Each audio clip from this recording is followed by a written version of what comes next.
Hi, I'm JP. And I'm Adam. I've never seen Lost. I have. I'm told that it's good. I liked it. I'm told that it made sense. Sort of. But we're watching it out of order. So it definitely won't make sense. But it might still be good. Since we won't expect it to make sense, we'll still be able to appreciate each episode on its own merits as a 1-hour story. Sometimes 2 or 3. As opposed to just a fraction of an ongoing, sprawling, and increasingly complex tangle of relationships, personal stories, mysteries, mythologies, experiments, social dynamics, unnatural disasters, unanswered questions, and hot tropical hookups. Are you okay? I'm not sure. Because you lost me a little bit there at the end. Well, good, because I've been lost since the beginning. We're lost on Lost. Welcome, everybody, to Lost on Lost. I am Adam Busher, and he's got 99 problems, but Lost ain't one. Let's hear it for Jay-Z Russell. And also with you. Jay-Z, oh, it's JP. I wrote that down wrong. My bad. You've gotten that wrong for years. Sorry about that. Before we get started, JP, I wanted to ask you if you'd heard the good news. No, Adam, what's the good news? The good news about our Lord and Savior, Mr. Eko. Today we are talking about the 23rd Psalm. I'm so effing excited. This is a really good episode. The 23rd Psalm is the 10th episode of Season 2, the 35th episode of Lost overall. Our centric character is everybody's second favorite tailie behind Goodwin, Mr. Eko. Forgot about Goodwin. The 23rd Psalm takes place on the 50th day after the crash of Oceanic Flight 815. JP, give us the recap. The 23rd Psalm. Why is this the first time we're seeing the phenomenal Mr. Eko? There's 3 goddamn Ana Lucia episodes in this ding-dang show. We're just now getting around to Mr. Eko? In the 23rd Psalm, we explore the troubled history of Mr. Eko. And during the whole emotional journey he has to go through, we still have to deal with Charlie's smack addiction. For some reason, everyone on the beach loves Sawyer now. For obvious reasons, everyone on this podcast does not. The Smoke Monster gets his SAG credit, and Michael uses the most up-to-date version of Yahoo Answers. Season 2, Episode 10, The 23rd Psalm. Rest in peace, Yahoo Answers. Yeah. When this airs in 8 months, people will be like, what? We have a guest. Again, we have the wonderfully talented Mike Traylor. Welcome to the show, Mike. Hello. How's everyone doing? Pretty good. Better now that you're here. Yeah, right? Feels good. Feels good to finally connect with you because we've been we tried getting you on as a guest a few episodes ago. Life in quarantine, the tail end of the quarantine or the middle of the quarantine, however you want to frame it. It's a whirlwind, man. Who knew? Who knew living through a once-in-a-lifetime pandemic would actually suck? Well, Mike, tell us a little bit about yourself. First and foremost, like to ask people, are you a fan of Lost? Have you watched the show before? Is this their first time seeing it? What's your history with Lost? I have been a fan of Lost. I started watching Lost like live as it was airing in season 3. I think Lost might have been like the first Netflix DVDs that I got when I opened my account. The first season came and went and everyone was like, oh, Lost is the blah, blah, blah. So I figured, all right, let's see what this thing is about. I'll give it a spin. So I Netflixed the first season and I was like, oh no, I have to watch the second season before the third season starts airing. So like I'm fresh out of college at this point. I can afford rent, groceries sometimes, and gas, like, to get to and from work. Yeah. And so one evening I'm like, all right, no, I gotta scoop up Lost season 2 on DVD before the third season airs so I can get caught up, so I can just roll with the rest of society. Right. Sure. So I did, and burned through season 2 in something like 10 days. Nice. Very nice.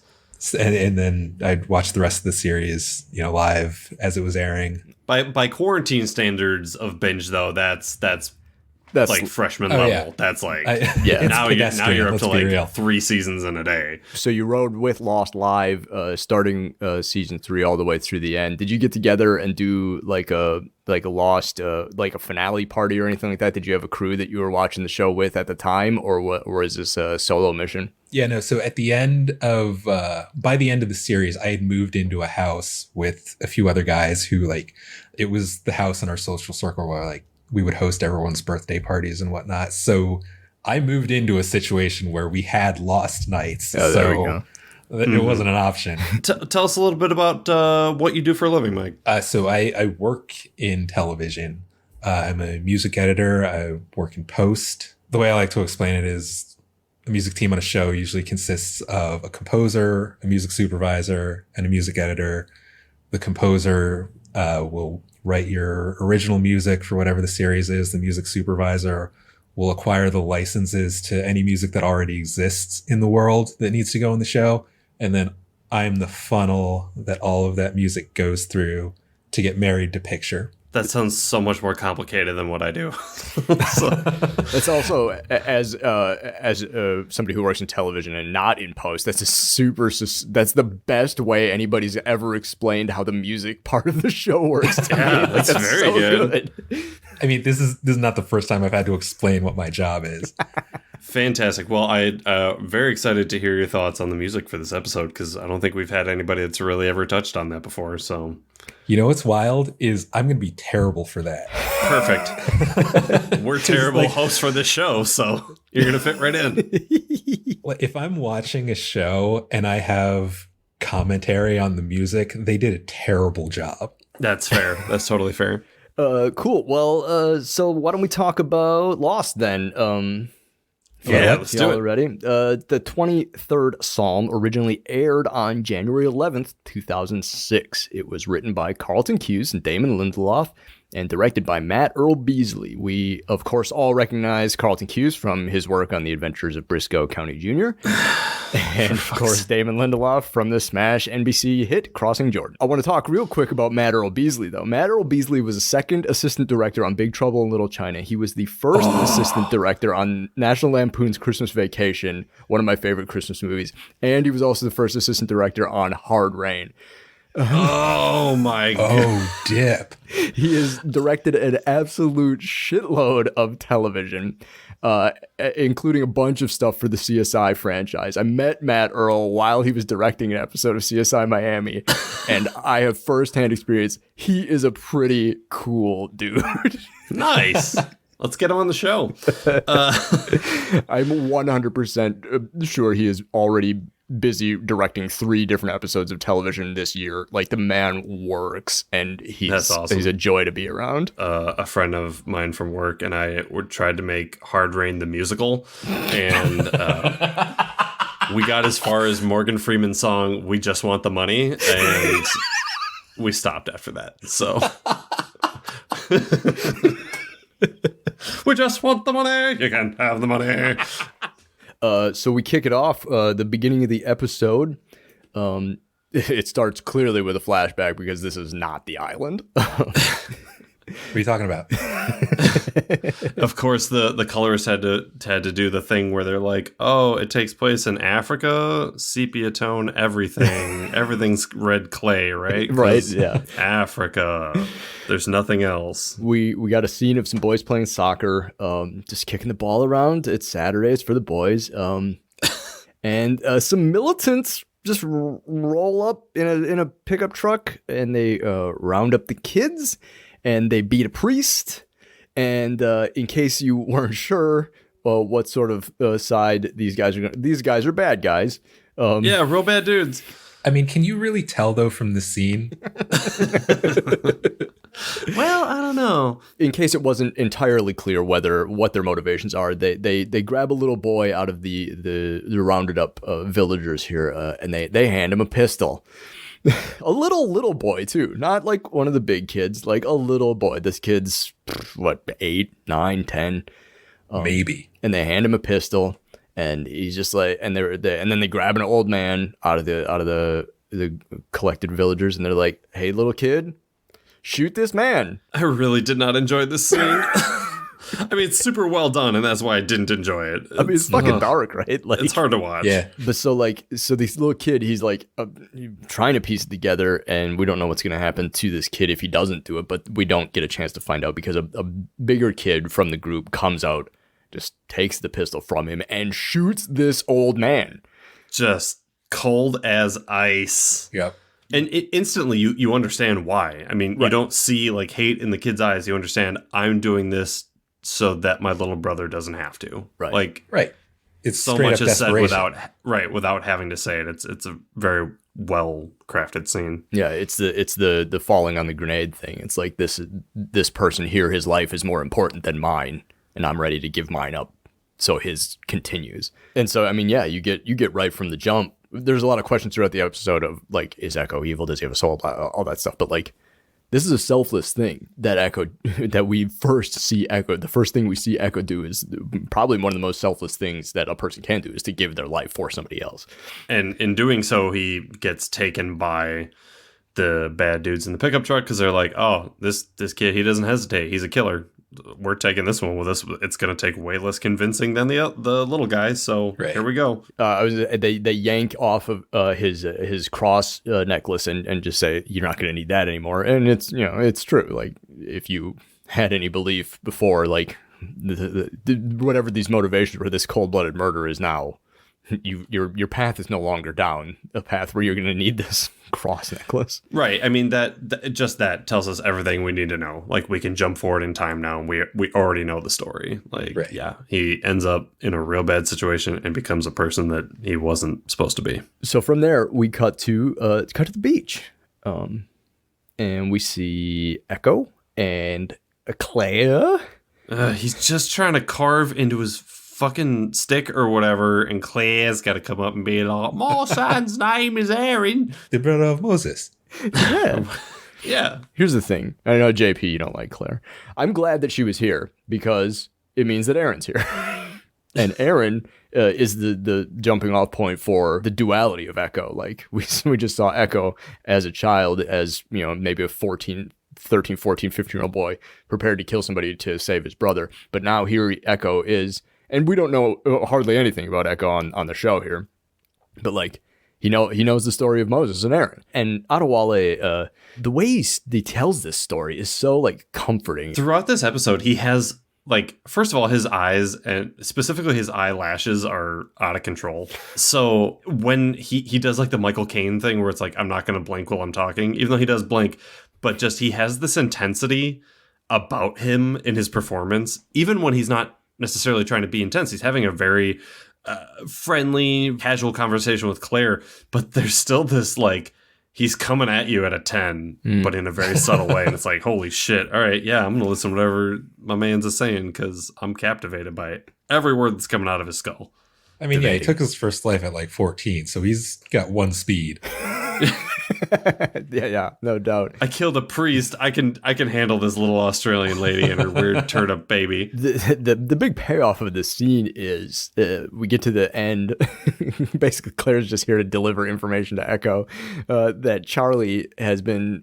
She's like, you got to talk to Charlie. He's religious too. He has a Virgin Mary statue. I kind of buy it though, because if I'm remembering right, okay, this episode when I watched it to discuss it. This is the first episode of Lost that I've watched in years. Yeah. So I'm kind of on an island here, but if I'm remembering right, we're kind of in the same boat that Claire is. It's like, who's this dude? He seems kind of intense and like I am hungry for information about him. Yes. Yeah. So I kind of want to just like plunk down next to him and absorb what he is about.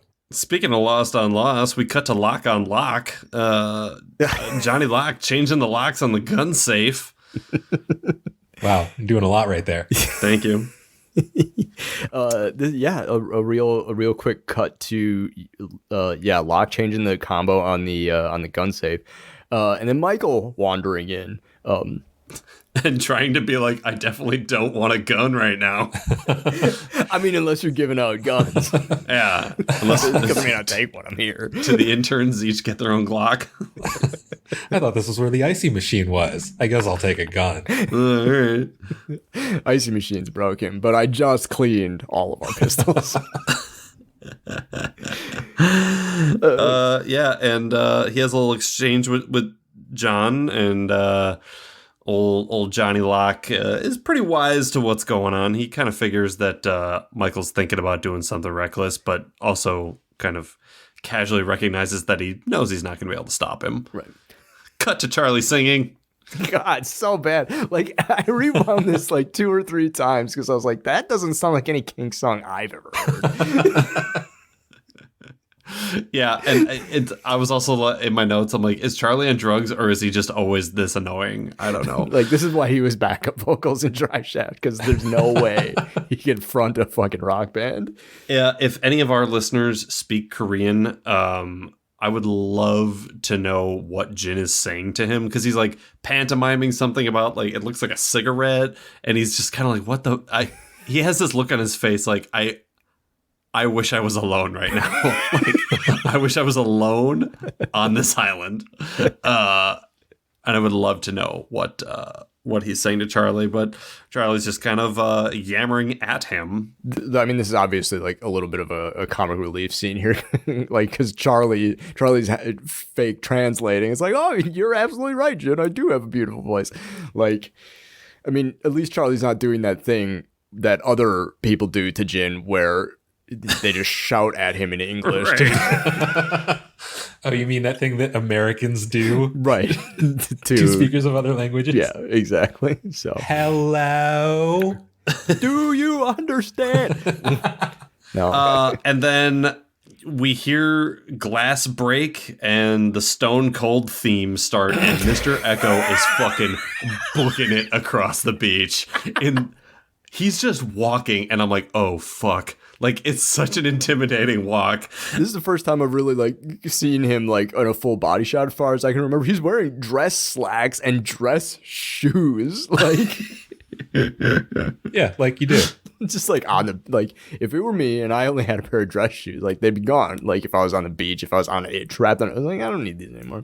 Mr. Eko, do not give a fuck. But Mr. Eko is the honey badger of footwear. Yep. Okay, yeah, just make a note of that. That's the name of this episode. It's he's stomping in because this is fallout from his conversation with Claire, where she was like, hey, Charlie's got this Virgin Mary statue, and that trips his, sends a flag up for him. He's like, what Virgin Mary statue? And he's like, so there. This is sort of like a little bit of the mystery of the episode. Why does Eko know about this, and why is he so freaked out about it? There's the conceit that we kind of just, I guess, give into as the audience of like, there's weird coincidences happening on this island. Oh, but yeah. For the character, of all the Virgin Mary statues in all the gin joints in all the world, this is the one that fell out of the plane that my brother was on. Yeah. And we had to give drugs to this insufferable prick. The best part about this is he comes over there and he basically demands, take me to where you found this. And it would have been, I would have loved to just like see Eko just grab Charlie by the scruff of his neck and fucking drag him out to the tree line. Like, because this is the verbal version of that. This is like, right. Yeah, because Charlie's trying to do everything he can to just like, oh yeah, we'll do it tonight. Or we'll do it tomorrow. Oh, well, we gotta go talk to Claire first. It's kind of like every time Saeed has a conversation with somebody, like, he's an adult and they're a child just trying to be like, I don't know what happened to the cookies. It's like, no, Charlie, we're going to go do this right now, whether you like it or not. Right. It's like, you're obviously not doing anything important. Jin is doing all the fishing and you are just fucking around like a fuckwit. Right. Productivity on the fishing operation will go up without you here. He's just singing the kinks, running up the music budget of this episode. Cut to a drug deal. Yep, back to the flashbacks. Eko's all grown up and he is a full-blown gangster now. That sleeveless trench coat that he's wearing, motherfuck, that is cool. It's a fucking look. I mean, I couldn't pull it off because I don't have shoulders like that. Right. But holy fuck. I mean, it would be worth doing all the shoulder presses in the world to pull off that outfit. You're still not gonna. There's not enough. But yeah, Mr. Eko, again, we just flash forward and we know how things have played out. He was raised by some not great dudes, and he has become not a great dude. He's doing a deal with some guys that are trying to offload some heroin. Yeah. We're not really told how this heroin got here, why these guys have this heroin here, but Eko expounds to them and us, the audience, what the score is here. There is only one way to get to smuggle anything out of the country because the borders of the country are completely controlled by the military. You have two options: a UN aid flight or a Catholic missionary flight. And that's it. Those are the options. He also says that there's like no market for it, or oh yeah, you can't sell heroin here. Nobody would buy it. yeah. And I was like, that doesn't sound right. And I was like, in 2004, on the continent of Africa, it was 7% of all global heroin consumption. So like, not nothing. And here's the thing. I've seen The Wire. You can sell heroin anywhere. Like right. Everybody, like not everybody will buy heroin, but somebody will buy heroin no matter where it is. Eko apparently has a rep for not having a soul. Yeah. Like that's how bad his life has been. Is that this dude who is clearly not from around here? He's like, oh, I guess you do. They were right about you or whatever. You don't have a soul. And I was like, holy fuck, that is some cold shit for even like a bad dude to say to another bad dude. That's like, damn. Right. He swindles him a little bit on the deal. He's like, I'm going to take this for probably way less than it's worth, but I know you got to offload it. The guy calls him soulless, and then he fucking Call of Duty double kill streak knifes them both with one swipe. And I'm just like, he did that with such confidence. I have to assume that's not the first time he's double knifed some guys. Practice makes perfect. Yeah, like you got like, what do you think Eko's body count is at this point in his life? A million. Yeah.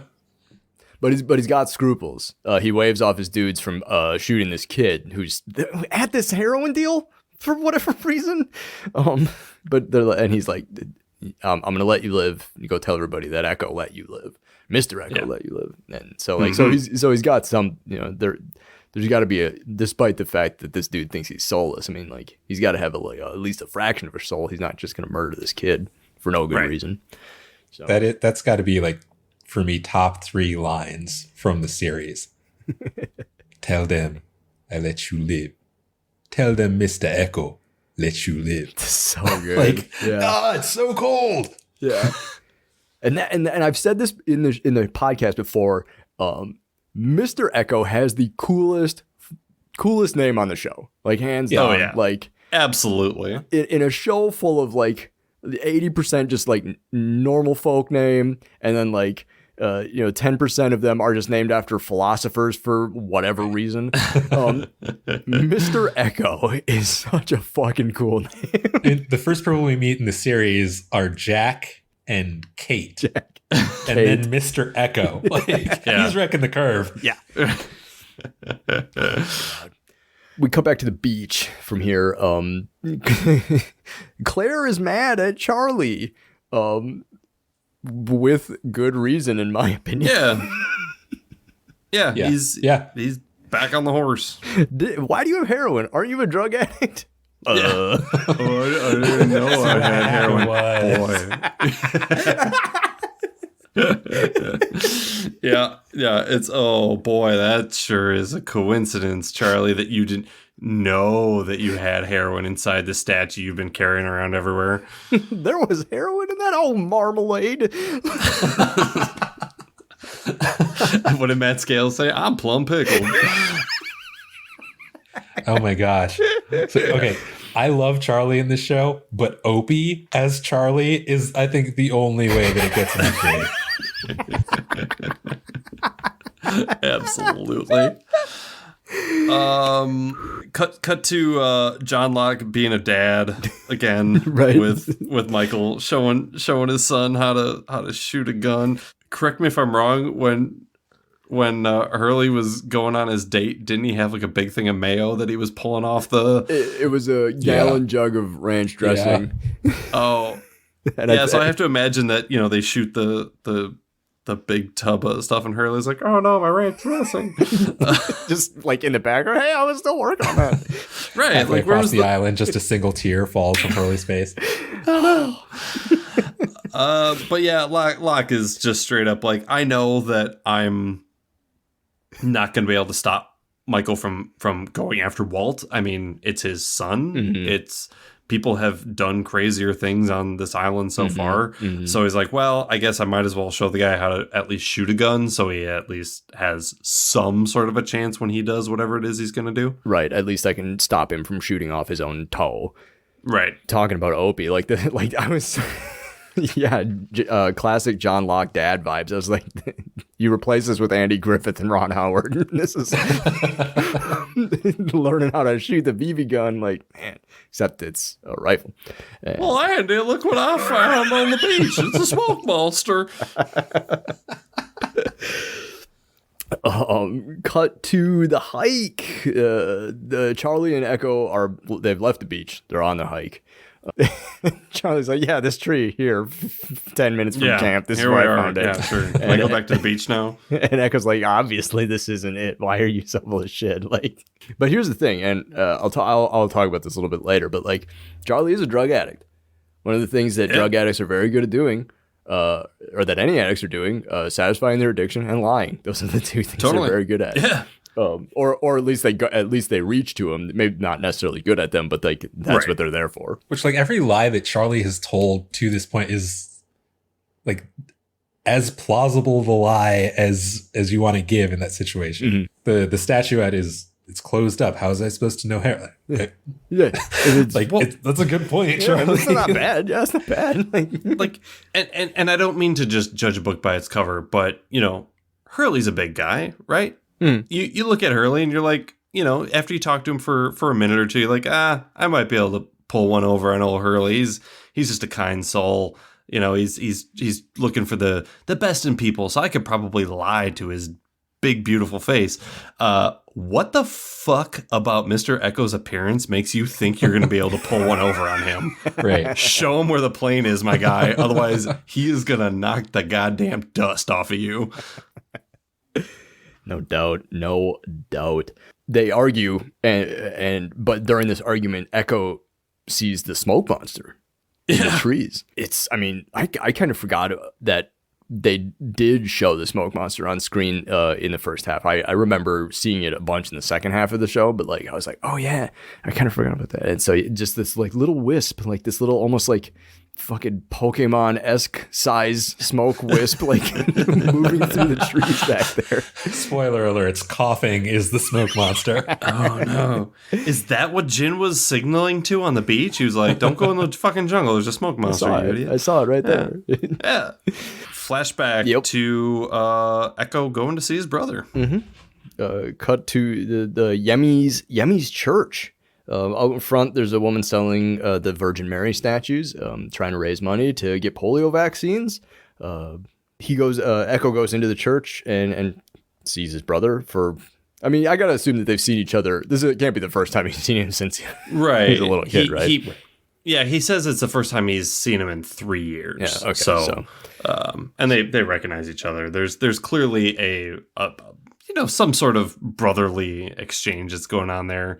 Like we've seen each other. We know we've kind of gone down different life paths, but we're still brothers. Right.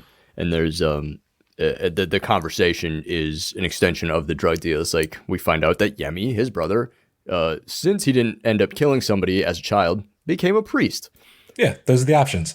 And Mr. Eko's like, hey, bro, I want you to help me. And his brother's like, no. Here's the thing. Did Eko actually think he was going to say yes? Right. Like, Mr. Eko seems like the life path that he has sort of embarked upon. He tends to get what he wants. I get that feeling. That's fair. And you got to ask, Well, yeah. Because who knows? That's fair. Yeah, maybe he's like sitting after he kills that drug dealer in the last scene. He's just thinking to himself. He's like, all right, well, UNAID. Well, Yemi's a priest. I haven't seen him in a few years, but like, I could ask. What's the worst he could say? No? Like,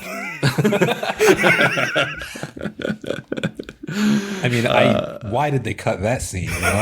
Right. Like him and the two other gangsters, just like, hey, isn't your brother a priest? Oh shit, I totally forgot about that. Oh, yeah. Oh man, they're all sharing a banana split. Cut to the beach. Sawyer and Kate. We cut to a scene that we 100% could have not had. Talk about cutting some split ends, we could have just cut this scene. Heyo. This is here to gotta be to satisfy the audience as to why Sawyer's hair stays the same length, because Kate's doing hair on the side. Yeah, like you do.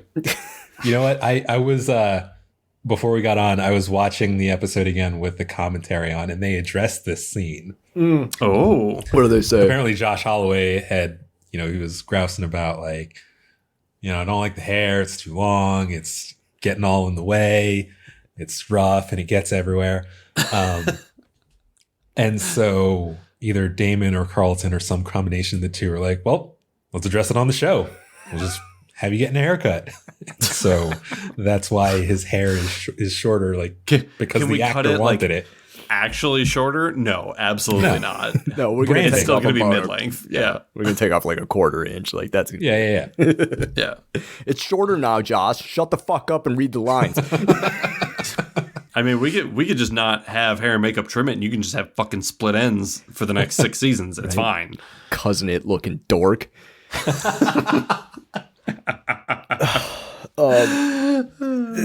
Everybody loves Sawyer now, is what Kate says. Yeah, whatever. Whatever. I'm over it. Who gives a fuck? This is the thing that gets me about following the podcast in, like, non-sequential order is just the whirlwind of feelings that people have about Sawyer over the course of time. It's so difficult to keep track of.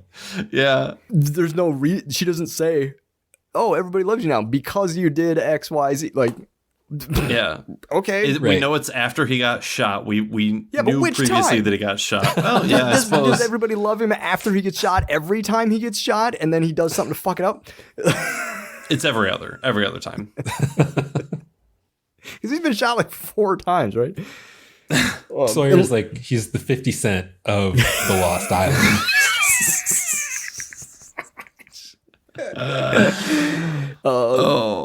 Okay, and I want to. The last thing I want to say about this scene. Bullpucky is the dumbest thing to come out of a person's mouth who their catchphrase is "son of a bitch." Everybody likes you now. Bullpucky. What? Yeah.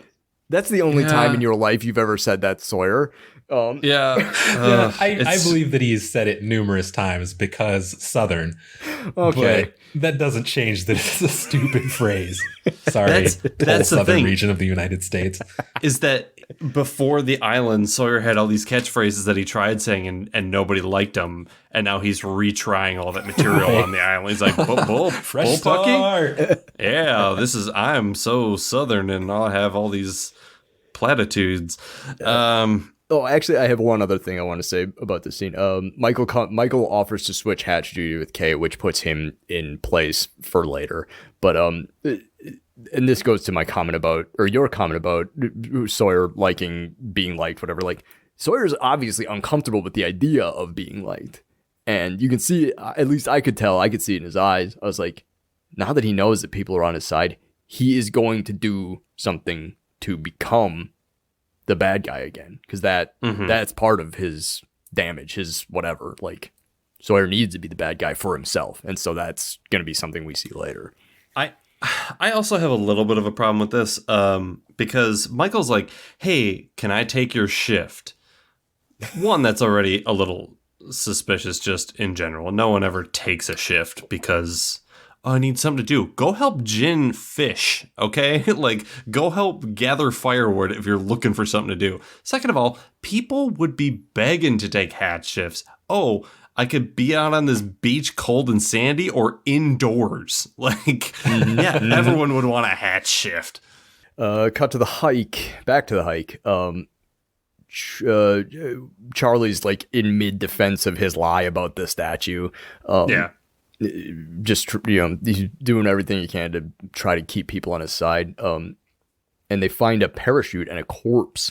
And in the show is straight up like I wrote, oh, well, his brother's dead. Oh, it's not his brother. Little misdirect there. Nice. The body's got a gold tooth. It's Joe Pesci from Home Alone. Charlie asks him, "Do you know this guy?" And Echo's just, "He saved my life." And I was like, and it's like, what? Cut back to flashback. Yep. Eko barges into Yemi's church and forces him to sign some papers ordaining him and his buddies as like official priests. It's a real quick scene. Basically, like Eko forces him into doing it. He's like, if you don't do this, like, I'm not going to do anything. My friends are going to burn your church to the ground. In the grand scheme of things that I am asking you to do, this is a really small ask. Right. Well, and yeah, it's like he's like, it's just your name on a piece of paper. It's like, and then Yemi's like, yeah, well, he's right. He's like, you're right. My signature doesn't make you a priest. You're a bad dude.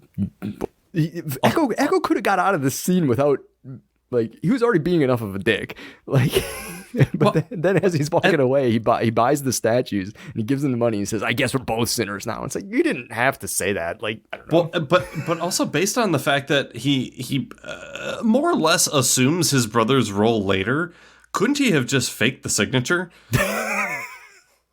You know, like, do they have a handwriting expert check for specifically his brother's signature? I don't know.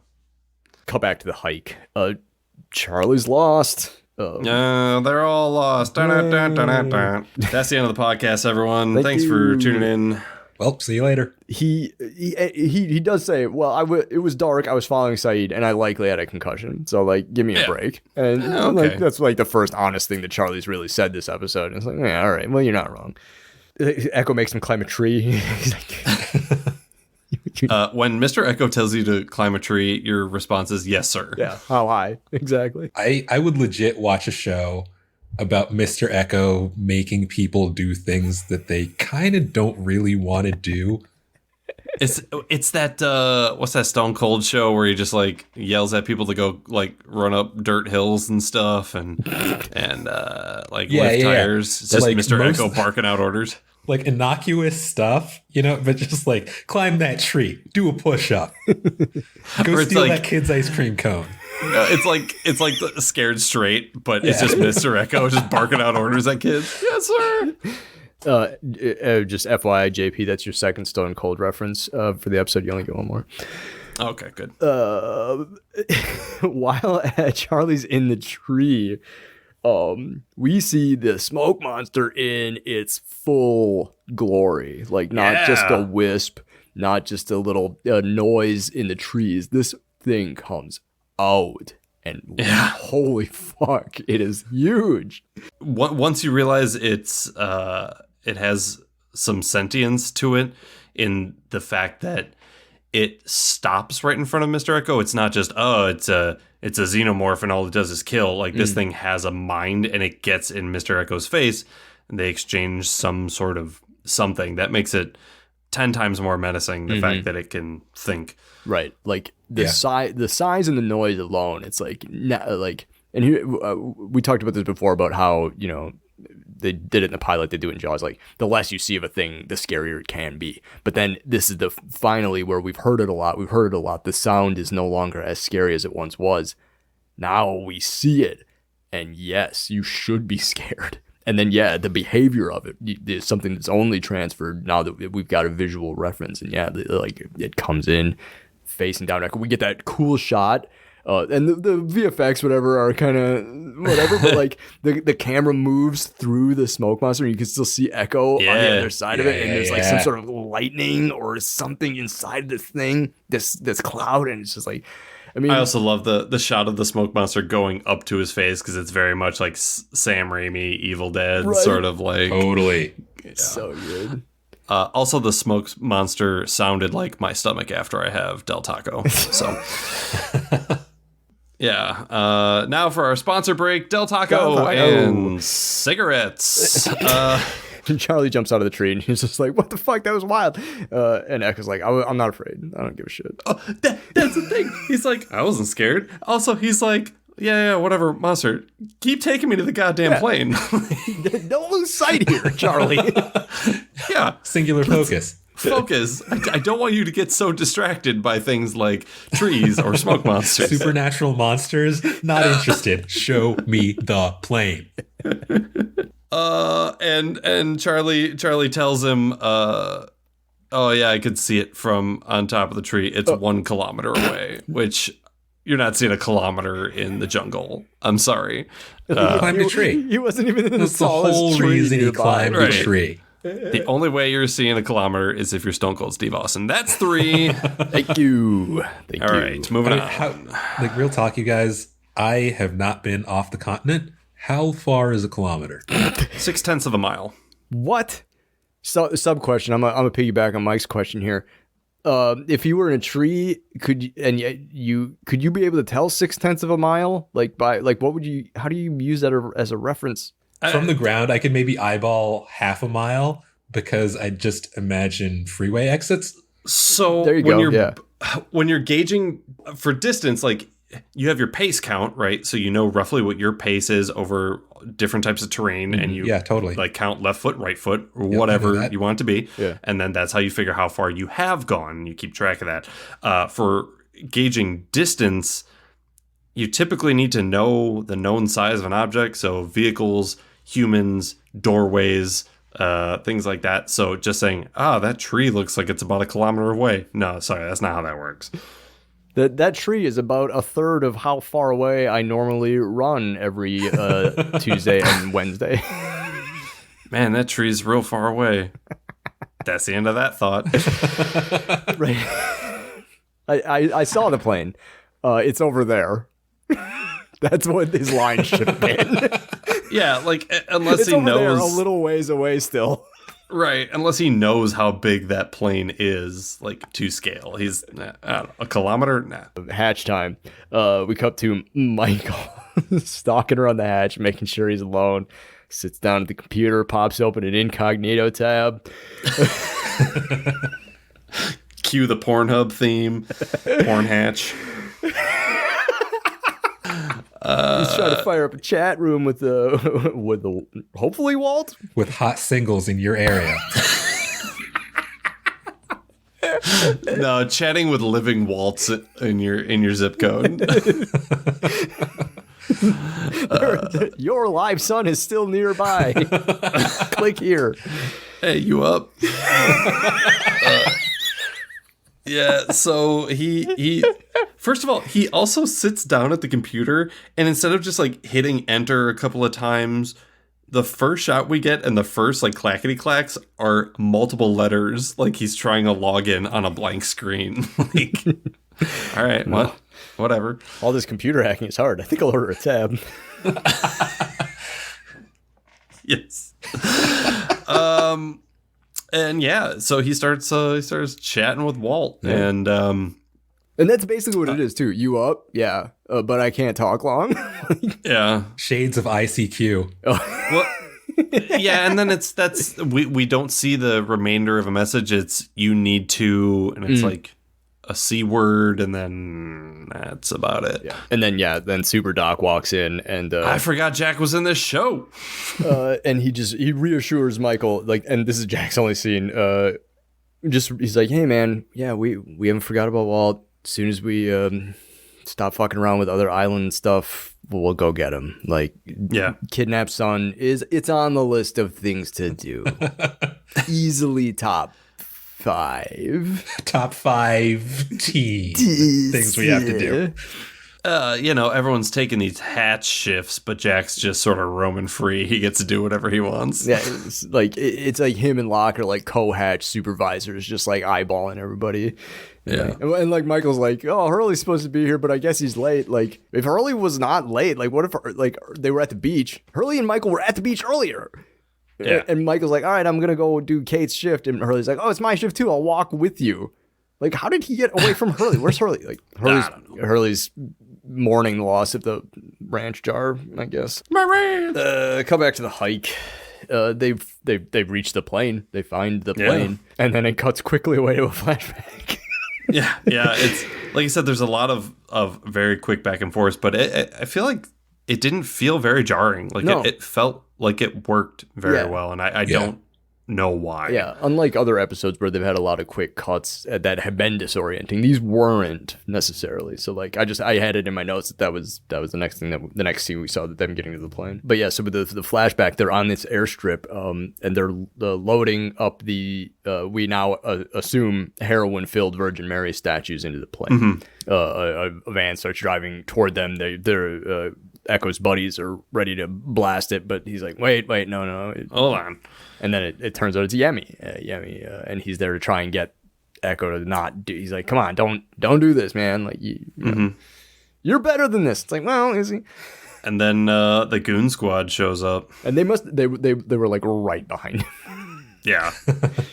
The military arrives, and they started exchanging gunfire, and Yemi gets caught in the crossfire and gets shot. I had to watch this scene twice because it was a little strange at first, because I was like, his brother gets shot, and then he loads him into the plane because he's like, all right, well, I'm going to take him with me. I'm going to try and save him. But then the other guy like pushes Eko out, and he's like, screw you. And I was like, wait, why is he taking the brother?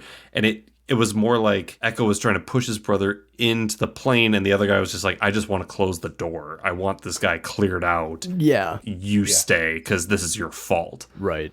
Yeah, like I have here in my notes, it's like his buddy betrays him, but I don't even know if it goes as far as betrayal as much as, what you just said. It's like, the plane's leaving now. It's, you fucked up and we don't have time. Survival, baby.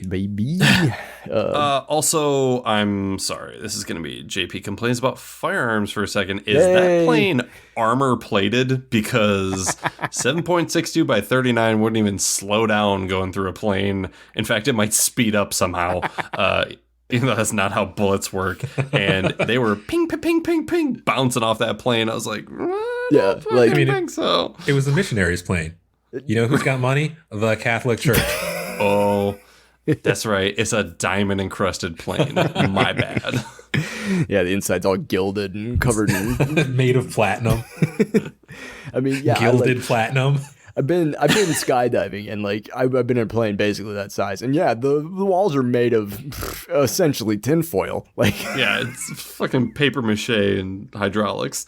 We cut back to present time, and there's this, we in the flashback we just saw Mr. Eko at the door of the plane, and now we see Mr. Eko at the door of the same plane, just in a later date, and within the span of a few seconds we see the same blood print on the door from where his brother's blood was on his hands, and he tried getting in. Really emotional scene. Yeah, and Adewale he's such a good actor. I've absolutely, he's very good. I've absolutely loved him in everything I've seen him in. There are actors who can cry on command. There are actors who do a really good job of crying on command, who make it unbelievable. That it's like, oh, this person's crying, and crying is a skill they have. Like Adewale, he cries here, but it's without tears. It's some of the most believable television crying I've ever seen out of a person who cries without tears. Because there are a lot of actors who can cry, but then they don't tear up, whatever. And like Jennifer Connelly in Blood Diamond, where they had to CGI the tears onto her. Anyways, sorry. But like, wait, is that real? I don't think I knew that. Yeah. But like, it's not just like the drool and the everything, like the total loss of composure, but like sale of his crying, of his keening here is just like, you believe it. It's I'm not watching like an actor. I'm truly watching like Mr. Eko come out through Adewale, and right, like, I feel for this person, and I don't want them to feel that way anymore. If you think that the only way you can do convincing crying is to somehow tear up, like, that's not true. Because this was convincing crying, and it was super good. Yeah, so super good. And Charlie walks in like, oh, this is, because to Charlie's point of view, they just go to this plane, and now he's hugging a corpse and crying over it. Like, hey, bud, who's that? Yeah. Right. I have questions at this point. Two dead priests, and that's more dead priests than most people know. And you're a priest, and hey, did I tell you the joke about the two dead priests? Anyways. That's my set. Yeah. Cuts back to the flashback that the military doesn't arrest Eko. They believe that he's a priest. And so with his death, Yemi did actually save him. Because there was a priest at this airfield, and apparently to the military, the Eko. And you got to imagine this is a crossroads for the character of Eko. Like, check his signature. Yeah. Look, hey, where's your papers, huh? Cut back to the plane. Yep. The Eko pulls a fuel line, and they burn this plane. Hands him a statue. He's like, here, this is for the one I broke. I'm sorry I broke your heroin statue. Yeah, and it's really interesting because it's like, I'm not going to be your dad. I'm not going to make your decisions for you. If you want to be a better person, you got to do it. So here's enough rope to hang yourself with. Yeah, cut to the beach. The tailies are settling in. Jin gives Ana Lucia fish. There's all these little tender moments like... Ana Lucia and Sun and Jin and Hurley and that dead lady and Libby, played by Cynthia Watras, who is also in Titus. In what is? Titus. It's a sitcom on Fox that went for 3 seasons. Chris Titus. Did it go for 3 seasons? It was so good. It was like... No, I'm old enough to remember Titus. But we have these tender moments. Ana Lucia, Jin, Sun, the fish, Hurley, Libby, building a tent. Claire, terrible tent, by the way. Yes, not great. But then when we get to Claire has put Charlie's shit out of the front lawn. Well, okay, hold on. Can we back up real quick? Sure. Sawyer and Kate and Jack has this I have to give you your pills today, Sawyer. And Kate's like, oh, doctor. And it made me want to barf. It was like the Jin and Ana Lucia scene. I was like, okay, I still hate Ana Lucia, but we've only seen a little bit out of her. Right. I love Jin and Sun, so I'll look at the two of them doing whatever. Right. Then it cuts to Libby and Hurley. I was like, I love Hurley. I love Libby. That is a shitty tent. And then, it cuts to this other scene. I was like, I hate the three of you. And then, Claire's throwing all Charlie's shit on the lawn. On the beach. Why does he have so much shit? Like, I buy the guitar, but he's got like a carry-on and like a whole luggage. Like, but and rightfully so. She's like, I don't want you around my baby if you're gonna be a fucking junkie. Right. You've already admitted to me that you're a drug addict. You've been lying to me about hoarding drugs. I'm a single mother. I can't like anywhere, deserted island or not. You can't be around. Yeah, that's a good boundary to draw. Yeah, but I do want that scene to go on a little bit more, where Claire's like, I can't have you around my baby, ... And then she's like, I'm going to take my baby around Kate. Oh, wait, no, she's a murderer. By Ana Lucia, nope, she's a murderer. Near Jin, no, he's an enforcer. Near Saeed, no, he's a war criminal. Near Sawyer, no, he's a criminal. Oh, shit. There's not a lot of good people to have my baby around here. Like... She can just pal around with Neil Frogurt. Frogurt! I can't wait to talk about Frogurt. Have you met Frogurt yet? I don't think so. I think the only time we really get to talk to Frogurt is like season 5. He is something else. All right, Mike, we'll have you back for a Frogurt episode. The Frogurt episode. Frogurt-centric episode. The final cut to it's nighttime in the jungle. Charles has got himself a stash of like a pound of heroin. Oh man, so much Charles. drugs. Wait, did you say Charles? I did. Excellent. And here's the thing. This episode, we'll wrap it up here and get into the end of the episode segments. And we're going to kick it off right off the top with did we like it? Was it good? I just want to say up front, I really like this episode. I really like Eko. I thought it was a lot of fun. I thought it was fun to follow, entertaining, all that stuff. Pretty weak cliffhanger. That last scene of Charlie and all the heroin, I was like, oh, okay, I don't, whatever. I can, like, if this is 2006, I'm like, yeah, I can wait till next week. With the order we've done this podcast in, we've gotten a lot of Charlie for the last couple of episodes, and I'm really getting burnt out on his bullshit. So did we like it? Was it good? Mike, what do you think? Yes. Like I said, this is the first episode of Lost that I've watched in years. And I kind of want to go back and over the course of who knows how long, I think I'll at least rewatch season 2. because it covers a lot of my favorite characters in some nice depth. But yeah, I really enjoyed it. I would watch Mr. Eko traipsing through the forest with just about anybody. Carving sticks, building churches, doing whatever. Shooting old dudes. Yeah. JP, what do you say? Yeah, it was great. All more Mr. Eko all day, every day. A little less Charlie, a little less Sawyer and Kate, and it would be like top tier material. I think we got a consensus here. This is just a good episode. I think it's just good. Yeah, very, very good. Lost MVPs.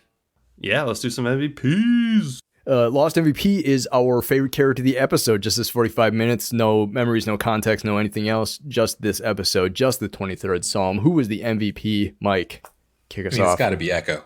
It's got to be Eko. I mean, there's nothing wrong with that pick. It's a great pick. It's a good, like, I guess, picture of like who this character is, especially for it to be the first Eko-centric episode. You know, like seeing him from a kid to becoming who he is when he got on the plane. Or like, you know, when the plane crashed, it paints it paints the kind of picture that like I am hooked, you know, like I want to know more about this guy. Like tell me more about post shootout on the airstrip.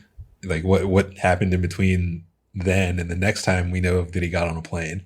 Absolutely. Adam, MVP. Yeah, samesies.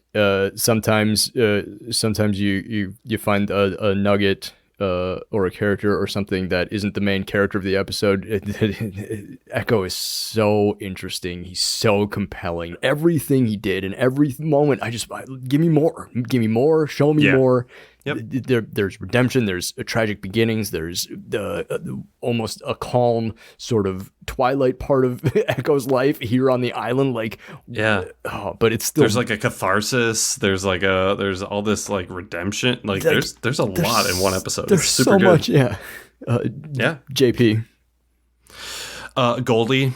Played by Ronald Reeves, who is one of Eko's two goon buddies. He's the one with the gold tooth. Specifically, I'm going to drop this into the chat for you guys. So Ronald Reeves was like, hey, if I'm going to be on screen and I'm going to be loading drugs, I'm going to make sure that I make it into the July centerfold issue of Drug Runner magazine, because my man has a power stance. You should be able to find that image in Google Drive now, gentlemen. Look at the form. My man's been doing his squats, and he's like, oh, I could load all of this like a normal human, but ladies, fellas, check out what I'm packing. Absolute wagon. Wow. I believe he has to have a CDL for that absolute dump truck of an ass. Yeah, check out our Instagram, folks, for this screen grab, because holy hell, he's got like a Christopher Maloney ass, and I'm digging it. Yeah. So like that makes sense for a Lost MVP. This is like the inspiration for the Black Widow pose on the Avengers poster.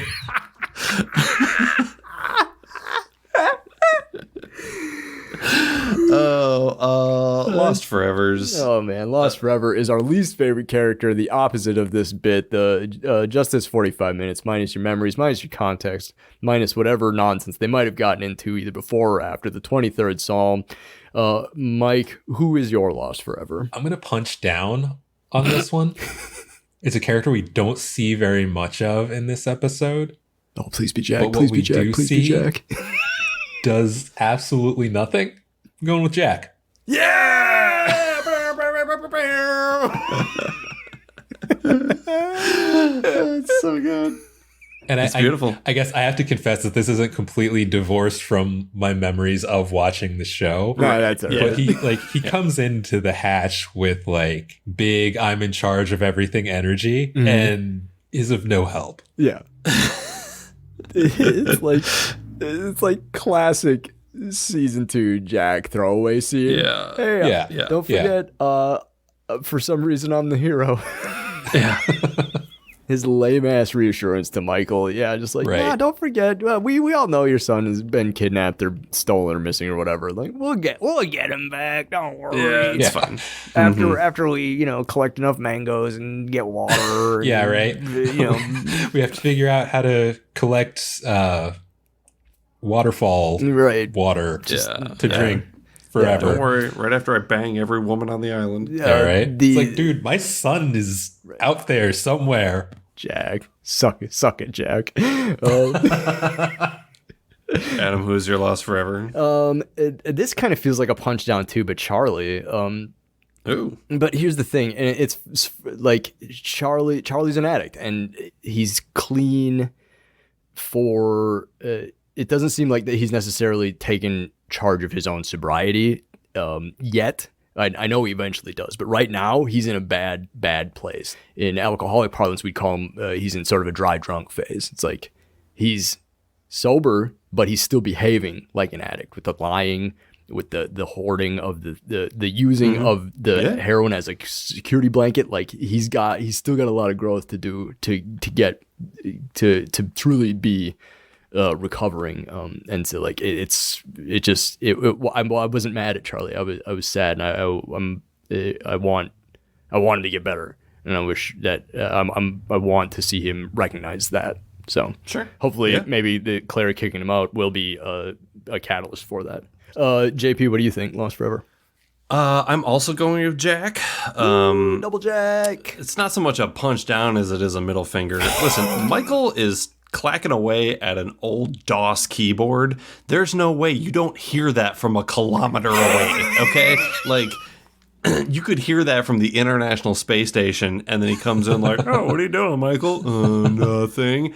Either he's being a real jerk and trying to catch Michael in a lie, or he can't hear anything. So, Jack, I'm sick of it. He can't hear the sound of the keyboard over Saeed still trapped in the crawl space from the last time we saw Saeed underneath the hatch Banging on somewhere. the thermal, like, heating tubes or whatever. All right, burning questions. Did either of you guys have one? I got one. Mike, go. What do you got? I mean, it's kind of asked and answered in the episode, but it doesn't really feel satisfactory to me. Sure. Is Eko actually a priest? Like, Oh, okay. Yeah. like after the airstrip, does he go to seminary? Does he practice? Yeah. Yeah. Yeah. That's good. That's good. Because my dad was a deacon in our church. Like I've gone to church like my whole life, and he will spout off scripture in a way that wows me. It's like, wait, what? What was that reference? Hold on, let me look that up. Right. Well, like, yeah, He spouts off the whole 23rd Psalm at the end. yeah, like not just the part that everybody knows too, like the whole thing. Right. Oh, that's not, Adam, give me some ODB right now. Give me the mic so I can take it away. Yeah, see, it's really not that hard. It's just, what you surround yourself with. But no, I feel that's a good question. Yeah. I still have this picture up for some reason. Of Goldie. Goldie, yeah. I'm making my phone lock screen. Gotta swipe that ass to get into this phone. I had a smallish one, and this is a true burning question for me because I can't remember if it does get answered or not. But the plane left from an airstrip in Nigeria, and the island is somewhere in the South Pacific, question mark. There's no way it had enough fuel in it to get there. So how did the plane get there? He could have. And then still had fuel left over for Eko to set it on fire. I mean, we've established that the plane is basically only as heavy as the heroin that it was carrying. So a strong breeze could have carried it to the South Pacific. That's fair. No, it's a diamond armor-plated Catholic plane, so it's probably got all sorts of secret Bible fuel. I did have to look up how long AV gas stays flammable because that would have kept me up at night, and apparently it'll stay flammable for like over 30 years. So, Mike, thanks so much for coming on the show. Yeah. Pleasure to be had. This is fun. Yeah, like we specifically talked about having you on for this episode because of of the guests we've been sort of interviewing and having on, like, you were the first person who were like, when I asked him, I was like, do you have a favorite character? A lot of people were like, no, I like, they couldn't really come, they'd be like, well, I remember liking, Pearly, or I remember liking whatever. And like, they never, and you were like, yeah, fucking Eko. I like Eko a lot. And I was like, well, we're going to have you on for an Eko episode. So hell yeah. Heck yeah. So thank you so much for coming on. It was an absolute blast. Hopefully we can have you back again in the future. Yeah. Where can people find you? What anything you want to plug? I just wrapped up one of the shows I work on is Virgin River on Netflix. Okay. So when it comes, I don't know if we have a release date for season 3, but yeah, Virgin River season 3. Fantastic. Yeah. Very good. For you, the audience at home, if you're trying to be lost with us, please check out the next episode. We will be watching season 2, episode 7, The Other 48 Days, which is a personal favorite of mine. Is that the sequel to the Eddie Murphy movie? Yes. Wait, what? Okay, good. Yeah. All right. Thank you for listening to this episode of Lost on Lost. I'm Adam. I'm JP. Do you have any idea what's going on the show? Nope. Me neither. Lost on Lost is produced and edited by Adam Busher and JP Russell. Recorded on location in Milwaukee, Wisconsin and Los Angeles, California. Our show is hosted at Podbean. Find us there or wherever you find your podcasts. Thanks to Danny Schmitz of Lost in a Name for our theme music. Lostpedia and the community of contributors there. Random.org for creating the watch order. Check out our Facebook page, Lost on Lost, or find us on Twitter and Instagram at Lost on Lost 1. Don't follow those jerks at Lost on Lost 2. You can also email us at wearelostonlost@gmail.com. If you like what we're getting into here, buy us a coffee at coffee.com/wearelostonlost. That's ko-fi.com/wearelostonlost. This was Lost on Lost. Now you're lost on Lost. It's been Lost on Lost. Now you're lost on Lost. It's just Lost on Lost. Two guys that don't understand. Well, one's already watched it, and the other one hasn't yet. Well,